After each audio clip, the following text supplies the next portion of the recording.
Bonjour à tous, bienvenue sur mon vlog, le vlog d'Alexandra sur l'écologie et l'urbanisme. Aujourd'hui on commence ensemble une nouvelle série qui s'appelle Cultiver en ville. Les concepts d'autonomie alimentaire, de ville nourricière se démocratisent et les citadins se disent oui, je peux cultiver mes propres fruits et légumes et pour cela je me réapproprie des espaces urbains.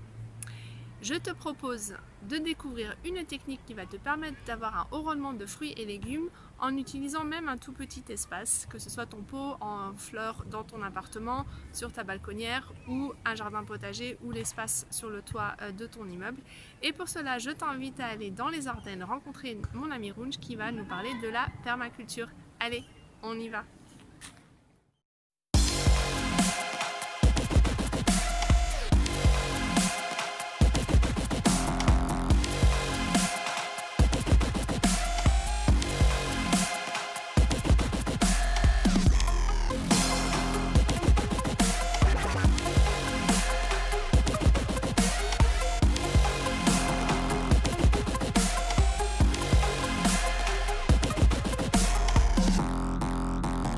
Salut à tous, bienvenue sur mon vlog, le vlog d'Alexandra sur l'écologie et l'urbanisme. Aujourd'hui je suis avec Rouge qui vient de Madagascar et on va parler de la permaculture et notamment la permaculture en milieu urbain.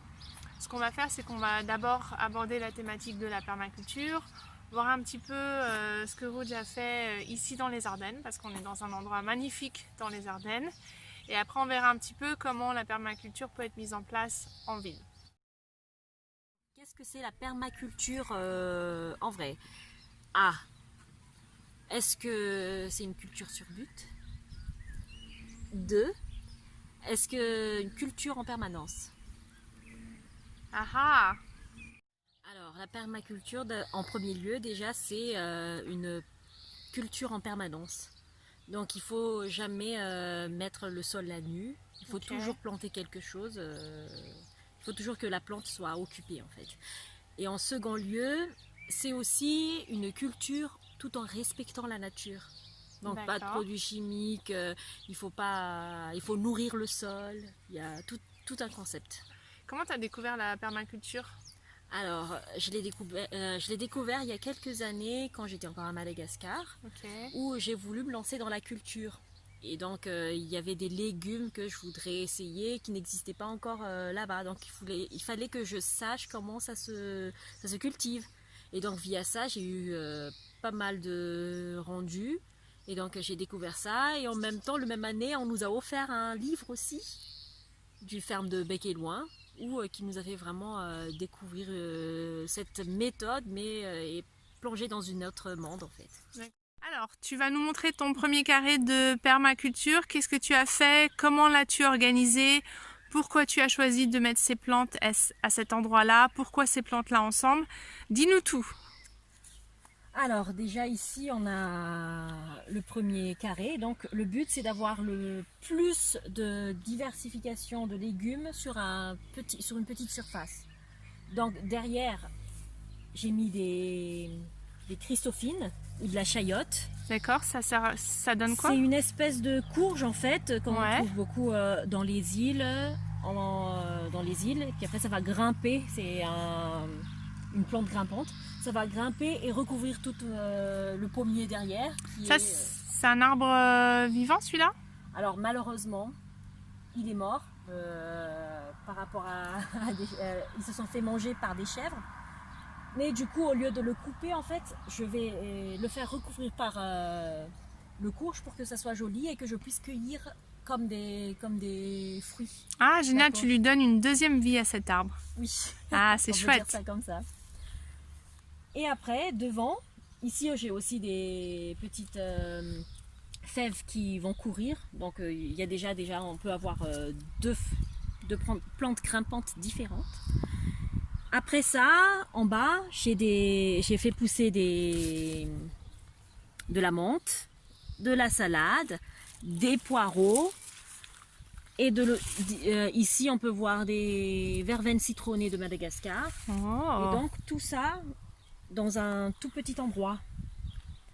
Et donc, une fois, par exemple, si je vais manger ma salade à la place, je vais mettre une autre plante pour prendre la place. En fait, le permaculture, c'est de cultiver en permanence, donc on laisse jamais l'endroit vide. Il faut toujours qu'il y a une plante dessus, sinon ça sera les plantes indésirables qui vont prendre la place.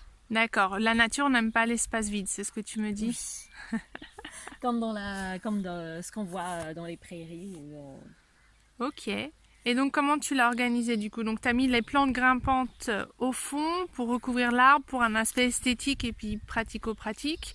Qu'est-ce que tu as pris d'autre en considération pour organiser ton carré?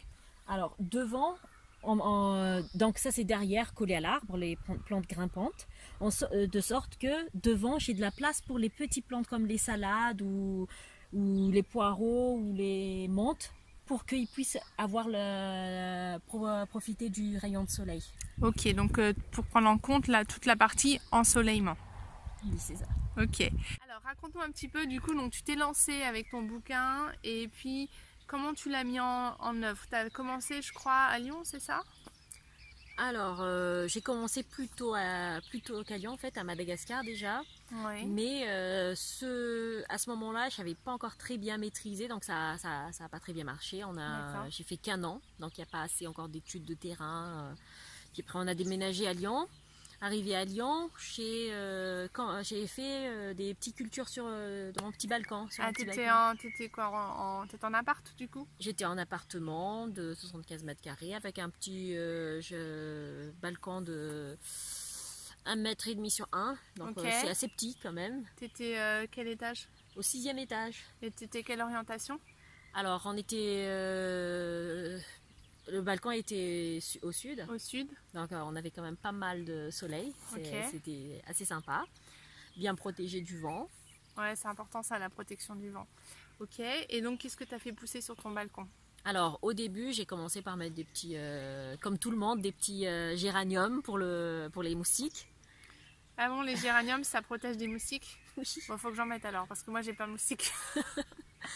Et après ça, j'ai agrandi petit à petit. J'ai mis des petits pots accrochés au mur où il y avait des arômes, toutes sortes de plantes aromatiques, des ciboulettes, des persils, basilic, menthe, dont on a besoin assez souvent pour la cuisine. Ouais. Et plus c'est frais, mieux c'est. Après, j'ai commencé à faire un petit carré dans un petit jardinière en bas où j'ai fait pousser des pommes de terre. J'ai fait pousser des oignons aussi. Ah, c'est pratique ça. C'est pratique. Et c'est nickel. Tu vas à la cuisine, tu vas à ton balcon, tu prends tes pommes de terre et tes oignons, tu repars faire ta cuisine. La pomme de terre, c'est hyper... on peut le voir d'ailleurs dans une partie de la vidéo quand tu fais tes pommes de terre aujourd'hui dans les Ardennes, mais c'est très pratique la pomme de terre. Et puis en plus, j'ai entendu une histoire comme quoi pendant la Seconde Guerre mondiale, ils utilisaient les épluchures de pommes de terre, c'est ça, pour pouvoir refaire des pommes de terre. Enfin en fait, on faisait pousser des pommes de terre à base de déchets de pommes de terre. C'est correct, c'est ça? Oui, alors on a fait un essai dans le jardin où j'avais des pommes de terre qui commençaient à donner qui commençaient à bourgeonner. Okay. Et donc j'ai enlevé j'ai épluché, donc j'ai mangé le pomme de terre et puis après j'ai récupéré la peau pour après faire de la culture sur gazon. Ok, ce qu'on voit tout à l'heure, ce qu'on va voir, ouais, ok. D'accord, c'est chouette ça. Comme quoi, hein, même avec les épluchures de pommes de terre, du moment que ça bourgeonne, on peut refaire des pommes de terre. Et ce qui est sympa aussi avec la pomme de terre, c'est que sur son balcon, avec un sac plastique, on peut produire ses propres pommes de terre. C'est assez sympa.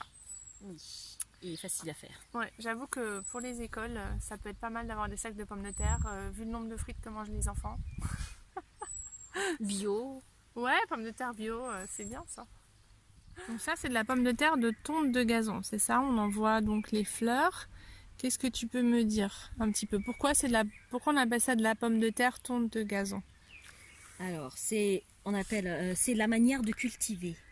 Alors, la pomme de terre sur gazon, c'est juste, tu tailles ton gazon, tu déposes les pommes de terre par-dessus, tu recouvres de compost et après, au-dessus des composts, on met des tontes de gazon. Et au fur et à mesure où la pomme de terre pousse, on rajoute encore les tontes par-dessus, comme on peut voir ici. Alors j'aime bien cette méthode parce que c'est très facile. J'ai pas besoin de travailler le sol. À la fin de la saison, je récolte à main nue les pommes de terre, pas besoin de matériel. Ils sont tout de suite propres, donc moins de lavage, moins de nettoyage déjà. Et après, tous les tentes de gazon se transforment en compost. Donc moi je vais avoir plein de compost, c'est un peu comme une sorte de compostage en surface. Tu me montres un peu une pomme de terre? Mais c'est encore des bébés. Et là à la base, on en a déjà une belle là. Moi je sens qu'il y a un commerce de tonte de gazon qui va se faire là parce qu'en fait c'est hyper utile la tonte de gazon pour que les gens qui veulent faire de la permaculture, donc au lieu de jeter votre tonte de gazon la prochaine fois, pensez aux gens qui ont des potagers, que ce soit des potagers collectifs en ville ou les municipalités et autres, parce qu'en fait c'est super, ça peut être utilisé pour plein de choses. Oui. Ok. Quand on est à l'étape de la conception de la permaculture, où on va réfléchir, donc tu as parlé tout à l'heure de faire l'étude du sol, du vent, de l'ensoleillement. Après, il y a une partie où tu vas choisir comment tu aménages soit ton pot, soit ton sac plastique, soit ton bac, enfin peu importe l'espace que tu utilises pour planter, pour mettre tes cultures. Il va falloir que tu les mettre d'une certaine manière. Est-ce que tu peux nous en dire un petit peu plus? Alors ici j'ai mis des courges des courges grimpantes toujours au fond, collées à l'arbre, pour qu'ils puissent grimper avec un tout petit peu de tuteur pour les guider. Donc on a des courges spaghetti, je pense que on commence à connaître le courge spaghetti un peu partout en ce moment. Et puis après on a des physalis. C'est les trucs de Colombie, ça, c'est les fruits colombiens, non? Des poc-poc. À Madagascar, on appelle des poc-poc aussi. Alors en salade, c'est super bon. On le mélange avec de la salade, avec un petit peu de vinaigre balsamique, c'est excellent. Ou en confiture. Ouais. C'est excellent aussi. Donc après ça, on a c'est encore des bébés, mais des basiliques pourpres. J'ai mis aussi des persils. Et après, j'ai mis pas mal de radis qui commencent à sortir. Ici, on a des patates douces. Des patates douces, carrément.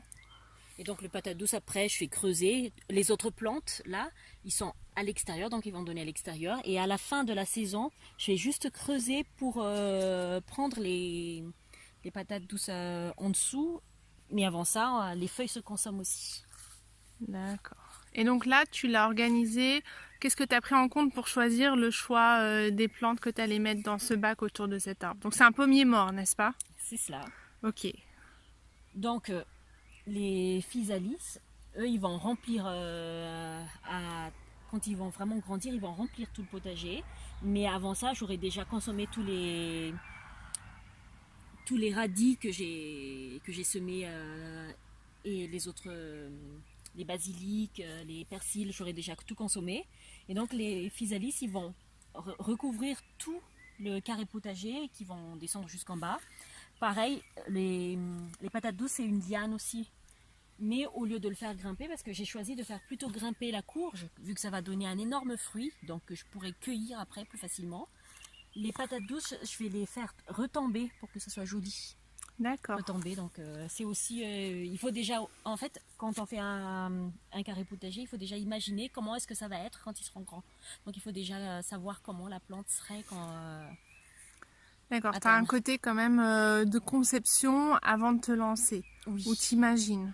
Oui, parce que si on commence par exemple à faire pousser les courges devant et les persils derrière, les courges ils vont tellement grimper ou recouvrir tout que les persils ils vont être étouffés, ils n'auront pas de soleil derrière. Il y a ça aussi. D'accord. Peu importe l'espace qu'on va utiliser, que ce soit donc dans un jardin comme dans les Ardennes ou que ce soit en milieu urbain, il y a un moment donné, il faut se poser et il faut regarder donc le terrain, le microcosme en fait, l'écosystème dans lequel est votre terrain, parce que c'est pas la même chose d'un quartier à un autre ou même d'une maison à une autre. Donc que vous soyez en ville avec un jardin ou que vous fassiez ça en haut des toits d'un immeuble ou dans le bas d'une copropriété ou que votre municipalité réaménage des espaces et les transforme en milieu potager pour pouvoir faire des jardins collectifs ou tout simplement parce que la mairie a envie de se lancer dans un programme. Ça peut être dans les écoles, ça peut même la mairie pour elle-même, elle peut s'autosuffire dans ses propres cantines ou autres. C'est sympa, et effectivement il y a cette partie au préalable de réfléchir, d'étudier et de regarder son terrain, son sol. Donc on a parlé du vent, on a parlé de l'ensoleillement, la qualité du sol. La qualité du sol, parce que c'est clair que si vous faites ça sur un petit carré ou sur votre balcon, et que selon le nombre d'immeubles que vous avez en face de chez vous, selon l'étage où vous êtes, ça va pas être la même donne, selon si vous êtes dans une cour aussi par rapport au vent qui passe. Donc c'est toutes ces choses-là où il faut prendre en compte. Ouais. Et si vous vous plantez, c'est pas grave. Vous essayez, c'est pas perdu de toutes les manières. Oui, il faut toujours persévérer de toute façon, il faut jamais lâcher. Voilà, j'espère que cette vidéo sur la permaculture t'a plu. Merci d'avoir regardé jusqu'au bout.